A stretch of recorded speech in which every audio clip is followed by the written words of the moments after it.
Big বসের last day একটা আইসা পড়ছি আমরা সবাই মিললে আজকে। আসসালামু আলাইকুম। আমাদের বিগ বস মারা গেছে, তাই আজকে আমাদের কোম্পানি দুইটা বাস পাঠাইছে। এই বাসে করে বছরে দেখতে যাবো আর কি। আমাদের কোম্পানিতে আমরা 60-70 জন ওয়ার্কার আছি, তো আজকে আমরা সবাই মিললে যাবো বছরে দেখতে। কারণ আমাদের বিগ বস মারা গেছে, তাই আমাদের জন্য দুইটা বাস পাঠাইছে কোম্পানির সামনে। আর আমাদের রুম থেকে এখন সবাই আসতেছে।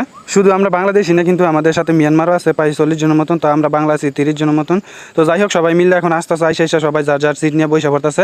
আর আমি কোম্পানিটার বারবার ভিডিও করতেছি, কারণ আমাদের বসে মানে খুব কষ্ট করছে, কষ্ট করে ছোট্ট থেকে বড় একটা কোম্পানির মালিক হয়েছে আজকে। কিন্তু বড় কোম্পানি কইরা তারপর আজকে বসে মারা গেছে, তাই আমরা সবাই মিলে বাস উঠে গেছি। আর বাস উঠতে দেখেন আমাদের এই বাসের মধ্যে সব হয়েছে বাংলাদেশি, আর অপর পাশে একটা বাস আছে, ওইটার মধ্যে সব হয়েছে মিয়ানমার। তো যাই হোক, আমাদের বাংলাদেশি ভাইয়েরা সবাই বাস উঠতে যার যার সিট নিয়ে বসে পড়ছে। আরও প্রায় 10-12টা সিট খালি আছিল, কারণ বাসটা বিশাল বড় বড় হওয়ার কারণে সিটগুলো খালি ফাঁকা হয়ে রয়েছে পিছনে।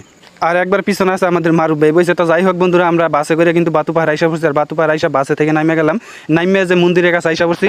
আর এই মন্দিরের ভিতরে আমাদের বসের লাশটা লাগছে। আর মন্দিরের সামনে বিশাল বড় সুন্দর একটা গেট করছে, আর গেটের মধ্যে একটা ব্যানার আছে আমাদের বসের ছবি দেওয়া। তো যাই হোক, আমরা এখন ভিতরে ঢুকে যাইতেছি। আর গোল গোল যে লাইটিংগুলো দেখতেছেন, এই লাইটিংগুলো হয়েছে গিয়ে মানে একটা উপহার আর কি। তো চাইনিজরা মারা যাইলে চাইনিজরা দেখতে আসলে মানে বড় বড় উপহার নিয়ে আসে, এই উপহারগুলো দেওয়া যায় এখানে, যার যার সাজায় রাখে আর কি। আর ভিতরের পরিবেশটা কিন্তু খুবই সুন্দর। আর প্রতিটা মানে বিভিন্ন কোম্পানির বসের আইসে আইয়া দেখে গেছে বছরে, আর একটা একটা গিফট দিয়ে গেছে। এগুলো প্রতিটা জায়গা জায়গায় সাজানো আছে। আর ওই যে আমাদের বিগ বসের ছবিটাতে দেখতেছেন নি, ভিতরে এখন প্রত্যেক একজন করে যাইতেছে, যাইয়া মানে লাস্ট দেখতেছে আর কি। আর সবার পিছনে আমি দাঁড়াই লইছি, কারণ মানে আমাদের প্রায় 70-80 জনের মতন মানুষ আছে। তো সবাই একের পরে এক মানে আস্তে আস্তে ঢুকতেছে।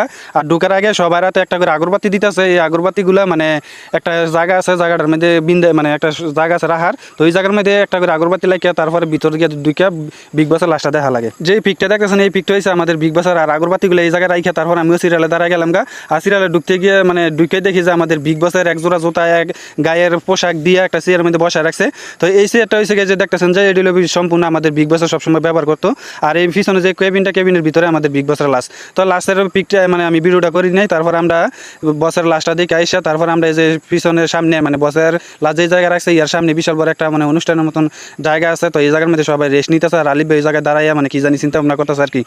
যাই হোক, ভিতরের পরিবেশটা কিন্তু খুবই সুন্দর। মানে আমরা তো প্রায় 70-80 জন মানুষ, পরবর্তীটা টেবিলে 7-8 জন করে বসে পড়ছে চেয়ার নিয়ে। আর এই সামনে কিন্তু খাবারের পানি আছে, তারপরে বাদাম মানে হালকা পাতলা খাবারের ব্যবস্থা আছে। তো যাই হোক, ওই যে আমাদের ম্যাডাম দেখতেছেন, তো এটা হলো আমাদের ম্যাডাম। আর আমাদের বিগ বস তো মারাই গেল। আর মানে ইয়ার সাথে সাথে কিন্তু চাইনিজরা অনেক জায়গা থেকে তারা আত্মীয় স্বজন আসতেছে, আইসা লাস্ট দেখতেছে, দেখে তারপরে এই চেয়ারগুলো বসে একটু পানি মানি খায়, কথা মতো কয়, এই আর কি। আর এখানে কিন্তু ভর্তিটা আমাদের বাংলাদেশি বাইরা যার যার টেবিল নিয়ে বসে পড়ছে। আর ভর্তিটা টেবিলের সামনে পানি আছে, খাবারের ব্যবস্থা আছে হালকা পাতলা। তো যাই হোক, আমরা সবাই মিললে কিন্তু এই জায়গায় প্রায় 2 ঘন্টা বসে থাকতে হইব। তারপর 2 ঘন্টা পরে বাস আসবো, তারপর বাসে গিয়ে আবার রুমে